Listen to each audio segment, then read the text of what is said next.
My name is Paul Thornton. I'm a pediatric endocrinologist and I currently work in Cook Children's Medical Center in Fort Worth, Texas. I was born in Ireland, as you can tell from my accent. I was the second of four children. We lived in Dublin, in the suburbs. And at the time, it was very countryish. So the street I lived in, there was a horse farm. And we used to go play in the barns, play in the hay. We used to get up to lots of mischief. My parents were of the belief that little children should go out and play all day, come home for lunch and supper and go to bed at 7 o'clock. Whereas all the neighbours' parents thought they should stay up till 10 o'clock. So I would be looking out the window at 7:15 at night, bright sunlight in the summer, looking at all the other kids playing. So we were quite strict in the daily living regimen, but if I didn't come home dirty from a day out in the farm and the fields, my parents were wondering, was I up to no good? I learned at an early age that you had to work hard. On the first day of summer vacation, my dad would knock on the door at 7 o'clock, though actually he probably didn't knock on the door. He probably just came in, pushed open the curtains and said, okay, let's start painting the house. First day of summer. So always worked during the summers. You know, that transitioned into university where I worked all summer while I was in med school. I worked on building sites. I'm a fully qualified bricklayer's assistant. I know how to make muck, as we called it. At nights, I used to work as a barman in the Gresham Hotel because my father was a consultant there, and I worked in the residence bar. So I would get to talk to all the Americans who had come to stay in Dublin and they were on business. So that was fun. It wasn't a busy bar, so it was a social bar. So I'm used to working all the time. That sort of transitioned into my career as a physician. In the day that I trained, we worked a lot. We did 120-hour weeks. People frown on that now, but the reality is you get amazing experience. You get to work independently. You get to see a huge spectrum of, medicine, both in kids and adults. And I would not change it anyway at all. I think heavy-duty exposure, frontline work is very important. I do not remember a time that I ever thought about anything else than becoming a doctor. I think the only time I thought about it was the day when it finally came to go to medical school. And I didn't get in, and I got into dental school. So I got on my bike and I was just about to ride down to Trinity College for my first day in dental school, and the mailman came and he said, here's the mail. I grabbed it and there was a letter from the central application office that said I got into med school. So I said to my parents, okay, I'm going to UCD, not Trinity. I'll see you tonight, and rode off to med school. I think what inspired me to become a doctor was watching my family doctor. So he happened to be a very close friend of the family. Our families were intertwined. I was his kid's babysitter from a very young age. I just saw what he did every day. I heard the stories, almost like, for example, my kids would hear me talking at dinner time about my day in the office. He was such a close family friend that we hung out all the time. And I heard what he did, and that was in the days when family doctors came to your house when you were sick. So I just thought it was the coolest thing to be able to go out there and help people. And, when I was young, I didn't realize the implications about how difficult it might actually be to get into med school.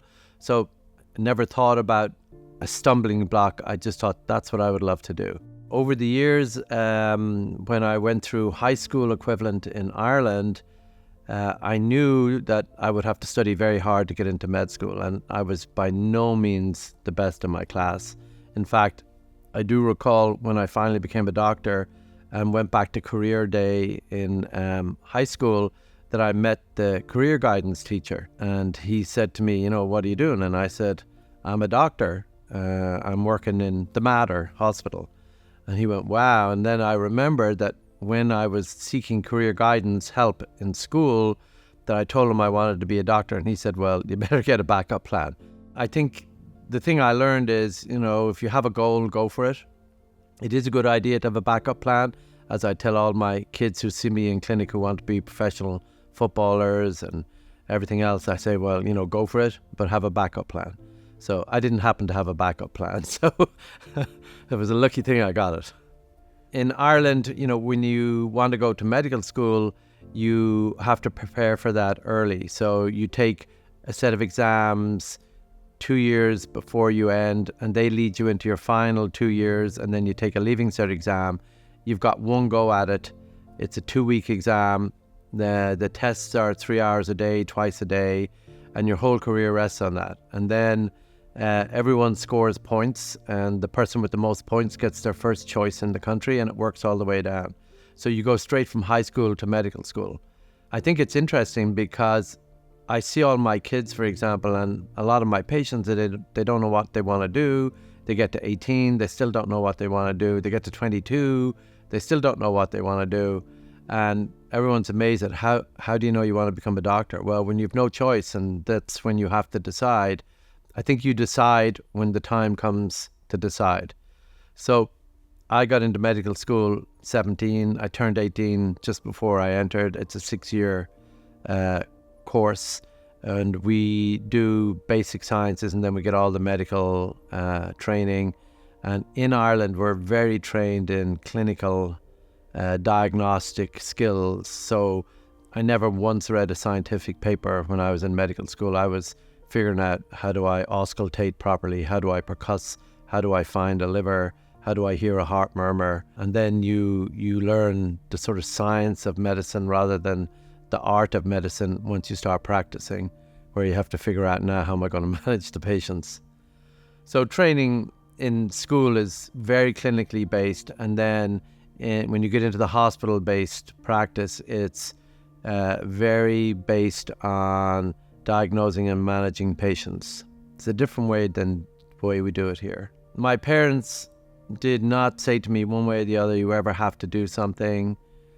I claim the same about my kids. They, however, say I wanted them to become a doctor. But my argument is, you asked me, should I become a doctor? And I said, well, I think it's a great career. And they interpreted that as meaning you need to become a doctor. But for me, my parents never said anything. All they said is, you need to study hard, go to college and get a degree, and do what you love. So I decided to come to the United States because in Ireland, being such a small country, we don't have rigorous, deep training programs for people who want to become specialists inside the hospital. So we're very good at training family doctors, but if you want to become a subspecialist, such not just a pediatrician, but a pediatric endocrinologist, you have to leave the country and train. So I left, I graduated med school in 84, and I left in 89 to go to London, where I worked in Guy's Hospital and then Great Ormond Street.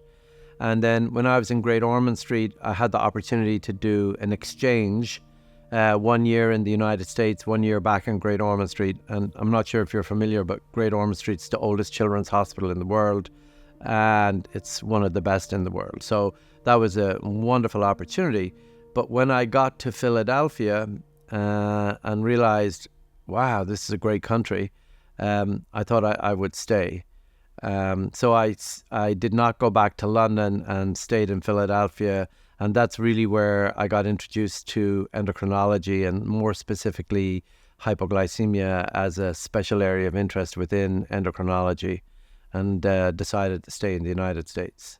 So I decided to get into pediatrics because I realized that when you're at work, you're playing with kids all day, and that's like so cool. In Ireland, you can't get into pediatrics as a young doctor until you've done adult medicine and surgery. So you had to do like 1 to 2 years before they let you loose on the kids. So it's actually a good thing because you hone in all your diagnostic and your exam skills in adults, and then you're a much better doctor, I think, when you get to pediatrics. So, and understanding adult medicine helps in pediatrics as well. So I think the path I took out of necessity, which is you had to do adult medicine before you got into peds, actually benefited me in the end. But like I said, going to work every day, playing with the kids, it's like, who's at work when you're having fun like that? During my training, seeing the kids in the hospital, seeing how sick they could be, and realizing that, if you're going to make them better, they now have a long and productive life ahead of them. Whereas in adults, we're all going to die eventually.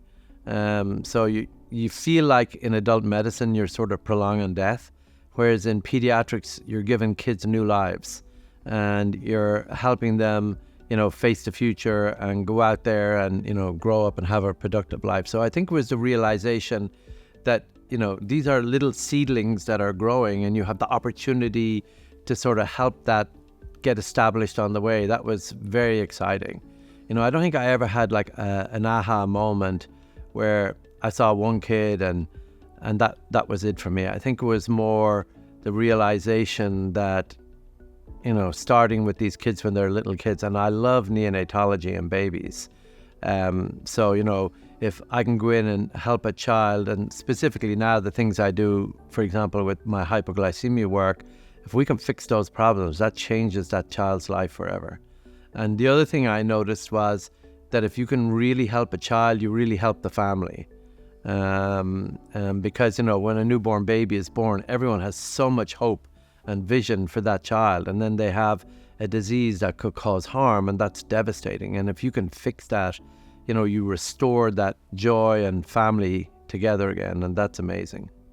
When I first got to Philadelphia and started working with the endocrine department there, I was fortunate that 2 of the 3 endocrinologists were world experts in hypoglycemia. So very quickly, they taught me everything they knew. Some doctors are very unselfish with their knowledge, and they want you to be as good as they are, and they want to train you and give you that information. And these 2 doctors were like that, Dr. Lester Baker and Dr. Charles Stanley. So they imparted all this knowledge, and I realized, wow, this is absolutely fascinating. It's not actually difficult to do, and everyone thinks it's very difficult, but once you understand it, it's not difficult. And very few people were doing it, and I thought this is a golden opportunity. I've got 2 of the world's leading experts who are willing to train me. There's very few people who are willing to go down that pathway, and I thought this is a career opportunity and I can make my mark here. Hyperinsulinism is a condition in which the body basically makes too much insulin. And insulin is a hormone that lowers your blood sugar. And so if your body makes too much insulin when it shouldn't, it'll cause you to have a low blood sugar. And the thing that's most important about this is that the brain needs sugar in your blood, or glucose, to survive. So when your glucose levels go low, your brain has no energy, the cells die, and you get hypoglycemic brain damage. So this is a very serious disorder. It's typically caused by single gene defects that specifically alter the pathway of insulin secretion. And so most of the time, these babies only have one problem, and that's too much insulin, too little sugar. Sometimes it's associated with a syndrome, which is a condition where there are multiple things wrong with the body, and the hypoglycemia is a small part of that. So in that case, children have multiple different things, and the part we have to fix is the low blood sugar problem. It's very important because it's a rare disease. The genetic forms occur about 1 in 30,000 babies. So in the United States, in any given year, you're going to see about 100 babies. Because we're a center of excellence, many of them will come to us in Fort Worth. This disorder can last for a lifetime, or in some children, the disease burns out. And so it's very important to have a good understanding, to know what the genetics of the disease are, because that really changes your management. And that's one of the things that we do in Cook Children's, is that we know that if a patient has focal disease, we can cure them by surgery. And we know that there's a specific pattern of genetics that causes focal disease. And we know that there's a specific pattern on the 18F-DOPA PET scan that indicates focal disease. And we're able to put all of those pieces of information together, and we can go in and cure those children. When I look back on the early days of my career and I think about how much we didn't actually know at that time, I remember different landmarks. For example, when we, not necessarily our team, but when the profession discovered the first genes that were responsible for causing hyperinsulinism. And then, discovering different modes of inheritance of the disorder, and then discovering that there are two types of hyperinsulinism, the focal part of hyperinsulinism and the diffuse types, and you can cure the focal, but you can't cure the diffuse. And I think probably the most fun day of my life was in Cook Children's when and there's a huge amount of background to this, but we got FDA approval to do 18F-DOPA PET scans, and we did our very first PET scan on our very first patient who turned out to have a focal lesion, and the surgeon was able to go in and operate and remove that focal lesion, and that was the first time we'd cured a patient without any risk of long-term diabetes, because if you take their whole pancreas out, you can cure them, but they get diabetes. So this was like a huge breakthrough. And that, came about because Cook Children's was willing to invest probably millions of dollars in the program and develop and help us get an investigational new drug license to use this agent. And it's, we're only one of a couple of people in the country who can do this. So that very first patient we cured was like such an exciting day. It was like such an adrenaline boost. I've waited all my career for this sort of thing, and now we do that every year, and it's really cool to be able to do that. When I trained in Philadelphia as a fellow, as I said, my primary clinical interest was in hypoglycemia. I became an attending there, but then, a rare opportunity to go back to Ireland and become a consultant in Ireland came up, and almost every Irish person's dream in the hospital system is, to be a consultant back in Ireland, in your home, and to give back to the families in your own country. So I went and did it. I found that I really missed the ability of doing the things that we did in the US. So here the technologies are so much better. So I got a call from Tom Moshang, one of my co-attendings in Philadelphia, said, "Paul, we want to develop our hypoglycemia program, and we want you to come back and be the clinical lead and work with Dr. Stanley, who is going to be, developing a basic science approach." So I came back, and together Dr. Stanley and I put together a proposal to the institution, got a big amount of funding, and we set up a clinical hyperinsulinism center, the first in the United States. It was a multidisciplinary program. And this is back in 1999, where people weren't really thinking too much about that. So that was wonderful. And then in 2003, I got recruited to come to Cook Children's. And I have to say, when I first heard, will you come to Fort Worth? I'm like, where's Fort Worth? And then I discovered where it was. And then someone told me, why would you go there? Like, there's only 3 restaurants in Fort Worth. And I said, there's got to be more restaurants. You haven't been there. So I came and interviewed, and I thought, wow, this place is incredible. The concept of a non-academic institution that had a large children's hospital in which all of the doctors were essentially attending level physicians, and the ability to practice clinical medicine with people who were devoted to clinical medicine, in which there were no distractions. You didn't have to teach, you didn't have to write papers. I thought, I've never seen anything like that. So I came down, and we had to build the endocrine department. It was small. There were only 2 doctors before me. We had huge wait times. So once I had gotten the endocrine department established, I realized, I really want to get back to my roots and do hypoglycemia. So I put a proposal to the institution back in 2010 to set up a hyperinsulinism center. One of the things I have to say about the Cook Children's healthcare system leadership is that when you go to them with a good plan that's going to improve clinical care for patients, bring them cutting-edge therapies, they are so excited to support you. And I tell all my junior colleagues, think about what your passion is. Think about, is there something you can do to help children, and then bring that proposal to the institution. And so that worked, and we put together the Hyperinsulinism Center in 2010. And at the time, we were the second center. And, 3 years ago, we got awarded a Center of Excellence for the care of children with hyperinsulinism. There's only 6 of them in the world and 2 in the United States. And of course, they are both places where I worked because the center in Philadelphia continued to grow after I left. And now we've got 2 amazing places in this country where children with hyperinsulinism can get the care that they deserve.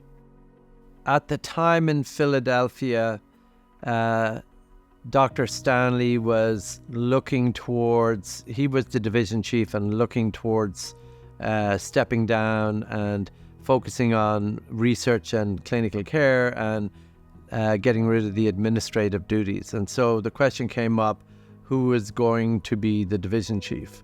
And I was sort of the next most senior person in the department, but I didn't have the basic science research skill set that you need to have to be a division chief in a place like the Children's Hospital of Philadelphia. So I thought I better have a look around just in case I didn't like the next person who came in. So someone put my name in the hat for Cook Children's. A colleague of mine must have gotten a phone call, hey, we're looking to recruit a division chief. And they said, I'm not interested, but, ask Paul Thornton. So Cook Children's reached out to me through their recruiting firm. And I thought, well, I don't know much about the place. So I played a little, well, I wasn't really playing hard to get. I was hard to get because I didn't really think I'd want to go there. But they just kept at it. And eventually I met with one of the team from recruitment at a meeting. So one of our international pediatric endocrine society meetings, they said, we're going to be there, let's meet. So I sat down, we talked a little bit about Cook Children's, its philosophy, and I thought, wow, that's a fascinating place. I got to go see it. So I came, saw it, and fell in love and have not regretted it ever since that day. Once I was established here and we had the endocrine department ticking along like clockwork, and I decided I needed another challenge.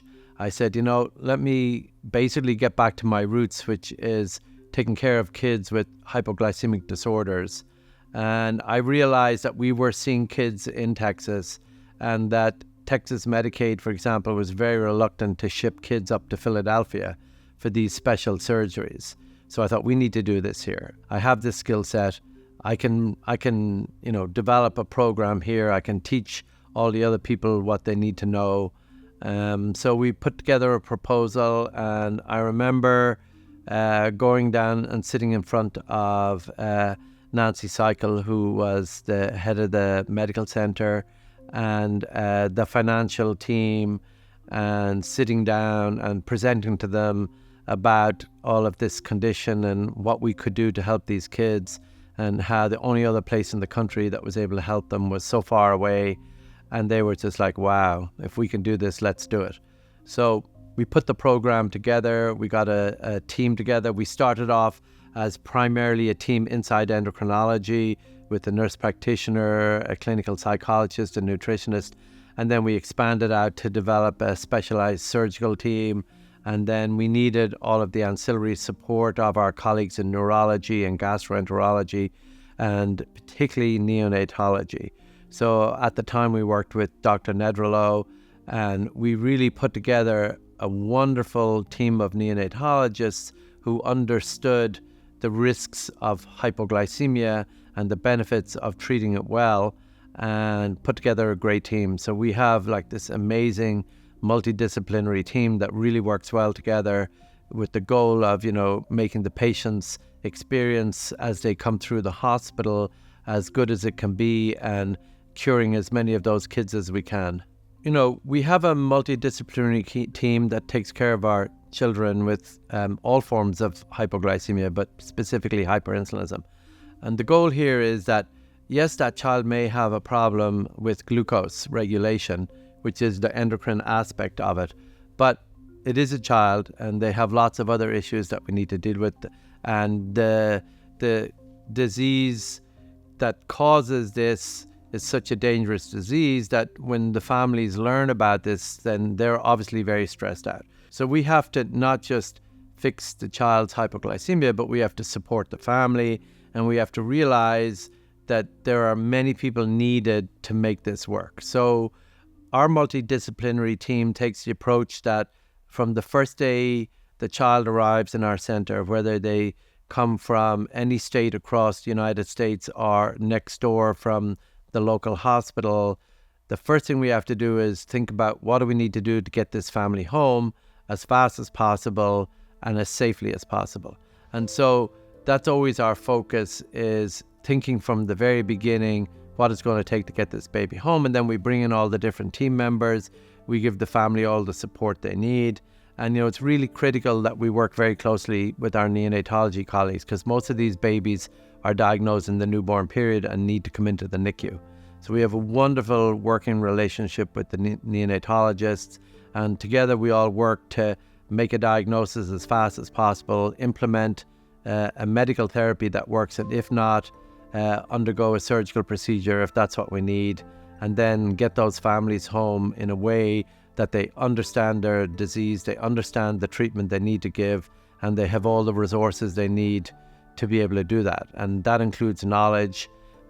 So we have, a binder that has everything summarized for the families, and it has a management plan at home. So, our goal is that that family is able to go home and manage their child, and that they don't need to call us every minute of the day, because they know what they need to do, and then we just guide them on the path. So our overarching goal is make correct diagnosis, implement the right treatments, and get those kids home as fast as possible and keep them as safe as possible, because we haven't talked about this yet, but low blood sugars can damage your brain, and they can do it very quickly and very easily. So this is a tricky disease, and it's tough for the families because they know that.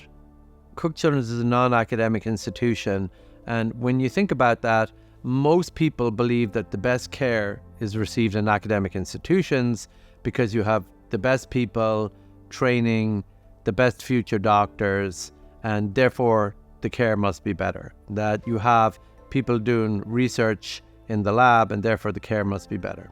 And to an extent that's true, but when you come to a place like Cook Children's, you realize that actually it's not true, because what we do at Cook Children's is that we focus on delivering the latest innovations in care to the children by the people who are the most experienced to do so. So instead of coming into the hospital, you see the medical student who takes a history and they present to the first-year resident who evaluates the child, who presents to the third-year resident, who then talks to the fellow, and then the fellow comes along with the attending on the rounds, and then you decide you need to do something different. So the attending tells the fellow tells the third-year resident, who tells the first-year resident, and they do it. And this goes on and on across all the fields. Whereas in Cook Children's, we come in, we see the patient, we make the diagnosis, we implement the treatment. So one of the things that's very interesting is that if you look at the level of sickness that we treat in Cook Children's, it's greater than many, many other institutions. If you look at our length of stays and our efficiency in caring for the patients, it's better than many of the academic institutions, because I see the patient first thing in the morning, we make a plan, it's carried out, and we discharge the patient as soon as they're ready to go.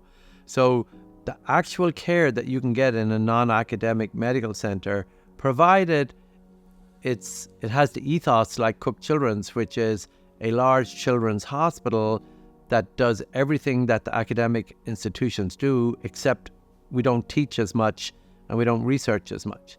Now, that's not to say we don't do clinical research, we do, but the ethos of the hospital is to provide the best possible care for the children, and the way that the system works, it is a very effective way to practice medicine. And in fact, the efficiencies that we see in Cook Children's, because you have attending level physicians taking care of the patients all the time, are much greater than those seen in other institutions.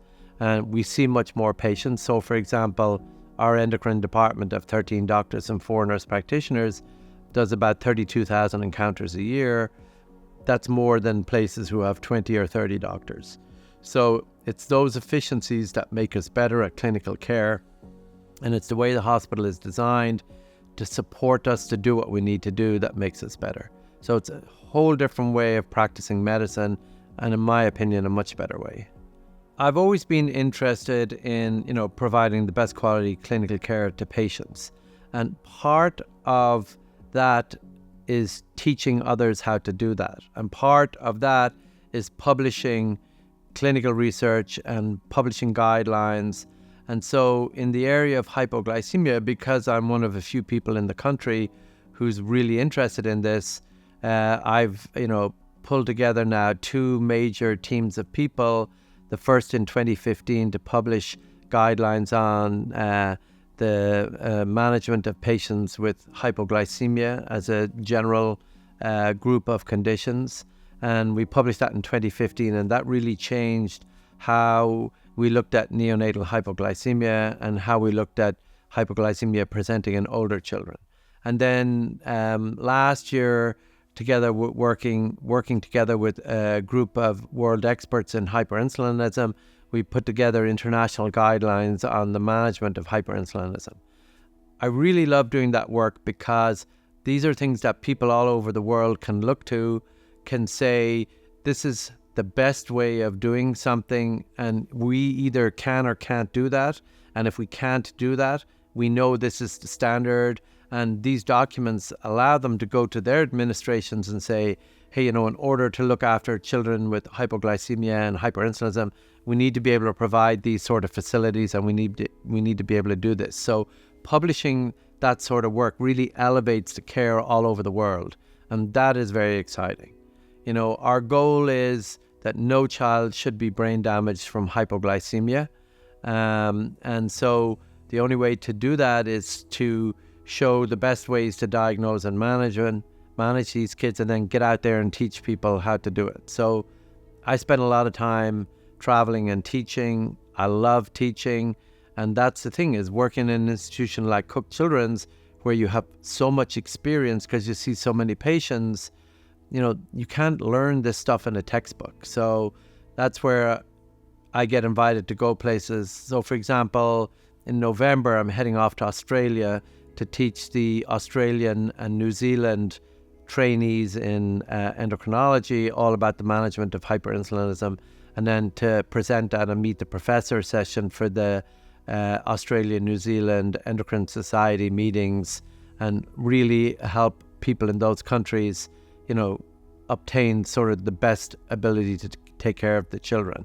And, now there's going to be a new Centre of Excellence for the management of hyperinsulinism in Australia, and that's partially because all of us who are currently doing this work have fostered that sense of we need to do a better job, and they've been able to go and get those resources using things like the guidelines and using the family organization that certified us as a Centre of Excellence, and saying to their government, we need to invest in our Australian children and put this in place. So that's amazing to be able to play a role in that. I think the moments when you feel that you've accomplished something is when you change a kid's life. So yeah, it's really fun writing papers, and it's really fun giving talks and people come up and ask questions. But there's nothing like getting a kid home and you've changed their life forever. One child came to see me when I worked in Philadelphia. They were in Nebraska. They had hyperinsulinism. They'd had surgery done to remove 95% of their pancreas, and they still had hypoglycemia. So they went back in and took a little more out, and they still had hypoglycemia. So they sent him to see us. And when the child came to us, it turned out he had a focal lesion, and the only part of the pancreas they'd left behind was the part that was making too much insulin. We took it out. The child still had hypoglycemia, so we couldn't understand. And then 8 years later, the family had moved back to London. They had, at the time, we couldn't do a PET scan, so they did a PET scan in London, and they showed that there was insulin secreting cells in the duodenum. And then, so there was nothing they could do. The kid grows up and graduates from high school, and out of the blue, I get a LinkedIn message from this lady in London sending me a picture of her child graduating from high school, or whatever it's called in London, secondary school, and thanking me for all we had done. And now that kid sends me messages intermittently. So that, we didn't cure that kid, but we did our best, and that family really appreciated it. And that's a sort of, they keep giving back the love, and it's an amazing thing.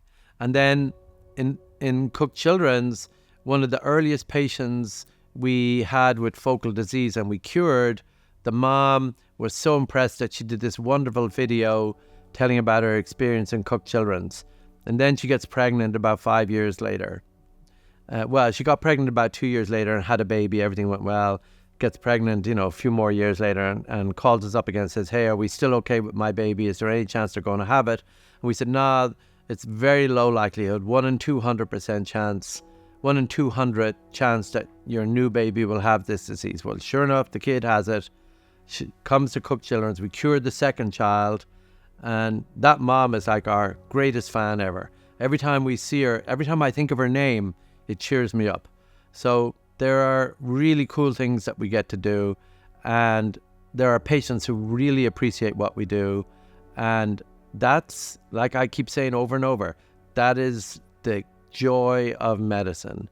And sometimes, if all you do is you think of this as a job, and you go in, you say, I got to see 20 patients today, and you just struggle your way through and you do the best you can, you don't get that feedback and that joy. So I think it's very important to really give your all, because when you give your all, you get it back from the families. They know you gave your all, and even if your all isn't good enough, they appreciate that, and that's what's so important. Since I was a child, I've always wanted to be the best at everything I do. In fact, it was so bad that when I was young, like 8, 9, 10, and I played rugby, if we lost a game, I'd be like crying my eyes out. Hence, I got my nickname Buckets in the family. That really, it really sort of showed my determination. And I think it's probably because my parents, didn't go to college.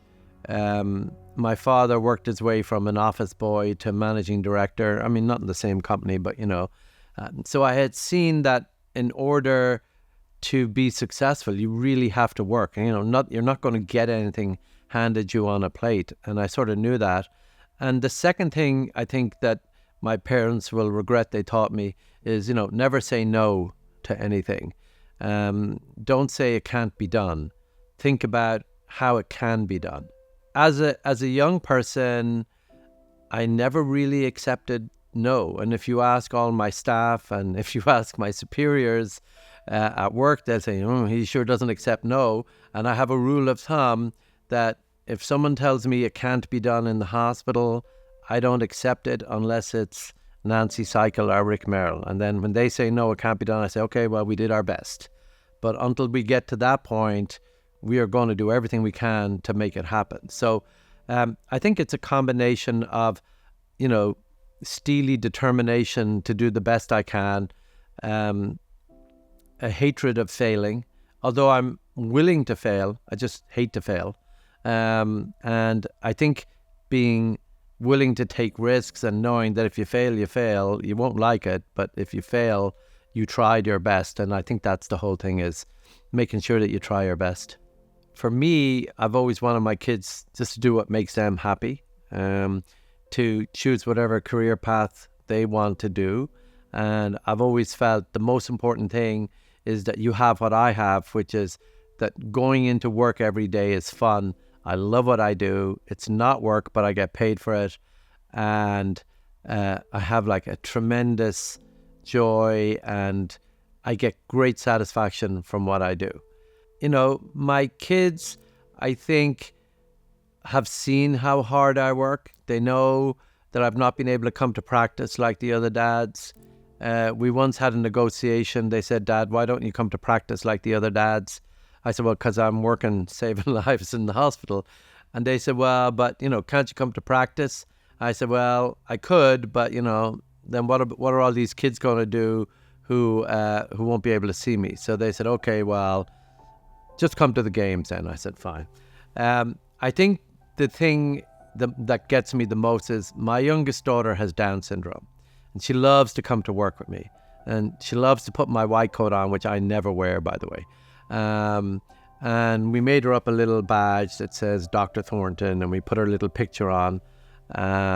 And she comes to work, and she goes out and orders the nurses around, and they all let her order them around because they know I can't do that. So they're going to pretend I can.